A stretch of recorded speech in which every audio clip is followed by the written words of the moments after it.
Quand on parle de match de bas de tableau, de match de la peur, en voici la preuve, le 17e qui reçoit le 20e Nancy. Nancy qui a toutes les raisons de s'inquiéter depuis la saison 2002-2003. Aucun club comptant 18 points après 26 journées de Ligue 1 n'est parvenu à se sauver en fin de saison. Là aussi tout commence très rapidement, le premier événement de la partie dans la surface de réparation sochalienne. La main de Loïc Poujol, les mains sur la tête, vous le voyez. Carton jaune également pour le défenseur sochalien. Et voici le ralenti, la main droite qui traîne. Penalty pour les Lorrains, transformé par Benjamin Mukanjo. Nancy a marqué 55% de ses buts en Ligue 1 cette saison sur coup de pied arrêté, 13/23. C'est le ratio le plus élevé cette saison en France. On arrive à la 40e minute de jeu. Erreur de la défense sochalienne. Florent Zité se retrouve tout seul face à Simon Pouplin. Il ne tremble pas du haut de ses 19 ans et inscrit son premier but en Ligue 1. Nancy mène 2-0 à Sochaux. La danse du tout jeune joueur nancéen.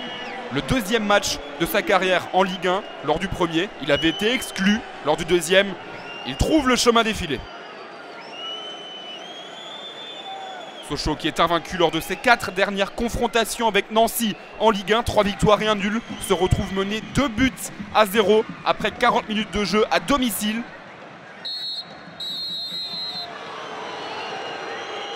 Écoutez la bronca réservée par le Stade Bonal à ses joueurs. On imagine que les murs ont tremblé dans le vestiaire sochalien. La preuve sur la pelouse, les Sochaliens sont transfigurés. La frappe de Giovanni Sio dans le petit filet de Damien Gregorini. Sio qui a inscrit 2 buts cette saison avec Sochaux en 2 frappes cadrées.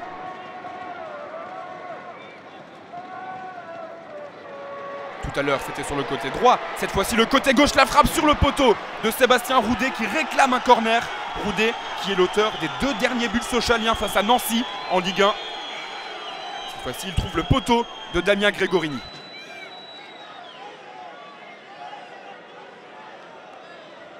Sébastien Roudet qu'on retrouve à la 94e minute de jeu, le corner, et regardez le chef-d'œuvre de Sloan Priva, retourné acrobatique. Un but qui ne servira à rien sur le plan comptable, mais esthétiquement parlant, il est magnifique. Réduction du score de Priva.